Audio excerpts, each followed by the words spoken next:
നമസ്കാരം. മാൽദ്വീപിന്റെ ഒരവസ്ഥ നമ്മൾ എല്ലാവർക്കും അറിയാവുന്ന ഒരു കാര്യമാണ്. അവിടുത്തെ രണ്ട് മന്ത്രിമാർ നമ്മുടെ ഇന്ത്യയുടെ പ്രധാനമന്ത്രിയും ഉൾപ്പെടെയുള്ള കേന്ദ്ര സർക്കാരിനെയൊക്കെ അപമാനിക്കുന്ന രീതിയിലേക്ക് പെരുമാറിയപ്പോൾ ഇന്ത്യക്കാർ തന്നെ ഒരു #, ക്യാമ്പയിനുമായിട്ട് ഇറങ്ങി. അതായത് ബോയ്ക്കോട്ട് മാൽദ്വീപ് എന്ന് പറഞ്ഞിട്ട്. എന്നിട്ട് നമ്മുടെ ഇന്ത്യയിൽ നിന്നുള്ള വിനോദസഞ്ചാരികൾ എല്ലാവരും കൂടെ തന്നെ പോയത് ലക്ഷദ്വീപിലേക്കാണ്. അങ്ങനെ മാൽദ്വീപിന്റെ സാമ്പത്തിക അടിത്തറ തന്നെ നമ്മൾ തോണ്ടി ഇളക്കി.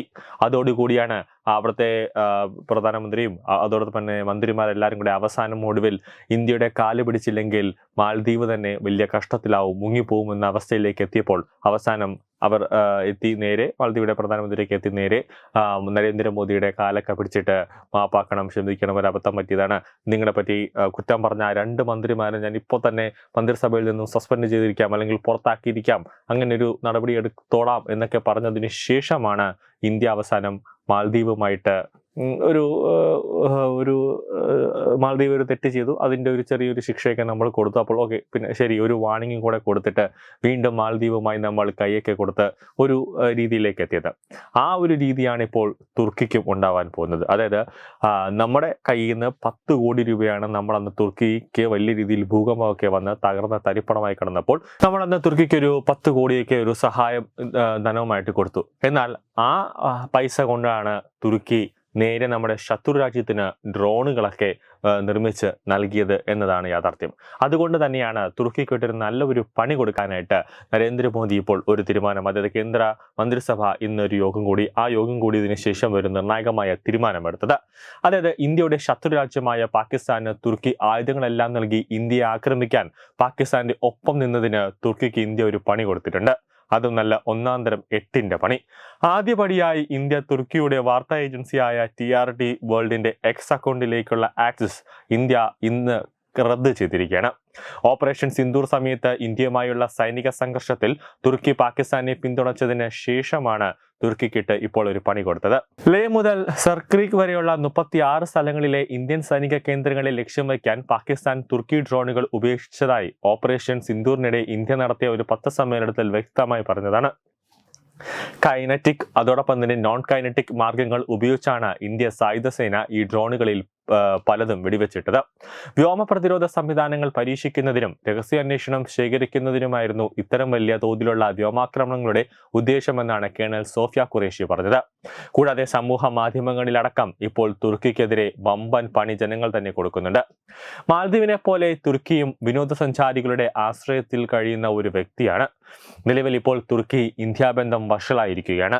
2012 മാർച്ച് 18 ഇന്ത്യയിലെ തുർക്കി റിപ്പബ്ലിക്കിന്റെ അംബാസഡർ ബുറാഖ് അക്സാപ്പർ ഇന്ത്യയിൽ നിന്നുള്ള വിമാന സർവീസുകൾ ഇരട്ടിയാക്കാനും 4 കണക്റ്റിംഗ് പോയിന്റുകൾ കൂടി തുറക്കാനും തുർക്കി ആഗ്രഹിക്കുന്നതായി പ്രഖ്യാപിച്ചിരുന്നു. ഹൈദരാബാദ്, ചെന്നൈ, കൊൽക്കത്ത, ബംഗളൂർ എന്നിവയാണ് പരിഗണിക്കപ്പെടുന്ന മറ്റ് സ്ഥലങ്ങൾ. നിലവിൽ ടർക്കിഷ് എയർലൈൻസ് മുംബൈയിൽ നിന്നും ന്യൂഡൽഹിയിൽ നിന്നും ഇസ്താംബൂളിലേക്ക് ദിവസേന വിമാന സർവീസുകൾ നടത്തുന്നുണ്ട്. സ്വതന്ത്ര വ്യാപാര മേഖലയെക്കുറിച്ചുള്ള ഒരു സംയുക്ത പഠനം നടത്തിയിരുന്നുവെങ്കിലും ഇതുവരെ ഒപ്പുവച്ചിട്ടില്ല. ഇന്ത്യൻ സർക്കാരിൽ നിന്നും അനുമതി ലഭിച്ചതിനാൽ ദക്ഷിണേന്ത്യയിലെ ചെന്നൈയിലും അതോടൊപ്പം തന്നെ ഹൈദരാബാദിലും കോൺസുലേറ്റുകൾ ആരംഭിക്കാനും പദ്ധതിയിട്ടിരുന്നുവെന്നാണ് അദ്ദേഹം പ്രഖ്യാപിച്ചത്. ഇന്ത്യൻ മൂലധനമുള്ള 150ലധികം കമ്പനികൾ തുർക്കിയിൽ സംയുക്ത സംരംഭങ്ങൾ, വ്യാപാര പ്രതിനിധി, അതോടൊപ്പം തന്നെ ഓഫീസുകൾ എന്നിവയുടെ രൂപത്തിൽ ബിസിനസ്സുകൾ രജിസ്റ്റർ ചെയ്തിട്ടുണ്ട്. ഒരുപാട് രീതിയിലുള്ള മെസ്സേഴ്സ് പോളിടെക്, അതോടൊപ്പം തന്നെ GMR infrastructure, Tata Motors, Mahindra and Mahindra, Reliance Ispat, Aditya Birla group, ട്രാക്ടറുകൾ ആൻഡ് ഹോം എക്സ്പോഷൻ, അതോടൊപ്പം തന്നെ ജെയിൻ ഇറിഗേഷൻ, വിപ്രോ, അതോടൊപ്പം തന്നെ സീക്വൻസ് സയന്റിഫിക്, ഡാബർ എന്നിവയാണ് ഇതിൽ ഉൾപ്പെടുന്നത്. ഇന്ത്യയിലേക്കുള്ള FDI ഒഴുക്കിന്റെ കാര്യത്തിൽ തുർക്കി മൊത്തത്തിൽ തന്നെ 41ാം സ്ഥാനത്താണ്. ആ രീതിയിലേക്ക് ഇന്ത്യ വലിയ രീതിയിൽ തുർക്കിക്കൊരു സാമ്പത്തിക സഹായമൊക്കെ ചെയ്തു കൊടുത്തിരുന്ന സമയത്തുമാണ് തുർക്കി ഇപ്പോൾ ഇന്ത്യക്ക് നേരെ ആക്രമിക്കാനായിട്ട് പാകിസ്ഥാന് വടിയെടുത്ത് കൊടുത്തത്. ഇപ്പോൾ തന്നെ വലിയ രീതിയിൽ സോഷ്യൽ മീഡിയയിൽ നടക്കുന്ന ഒരു ക്യാമ്പയിൻ ഉണ്ട്, അതായത് വീണ്ടും ബോയ്ക്കോട്ട് തുർക്കി എന്ന രീതിയിലേക്ക്. തുർക്കിയിലേക്ക് പോകാനായിട്ട് വിനോദസഞ്ചാരികളെല്ലാം തന്നെ ബുക്ക് ചെയ്തിരുന്ന എല്ലാ ലോഡ്ജുകളടക്കം ഇപ്പോൾ അവർ പിൻവലിക്കുന്ന രീതിയിലേക്ക് വരെ കാര്യങ്ങൾ എത്തുന്നുണ്ട് എന്നതാണ് ഓരോ ട്രാവൽ ഡിപ്പാർട്ട്മെന്റ് അടക്കം ടൂറിസത്തിൽ നിന്ന് വരുന്ന കണക്കുകൾ വ്യക്തമാക്കുന്നത്. ന്യൂസ് ഡെസ്ക് തത്വമൈ ന്യൂസ്.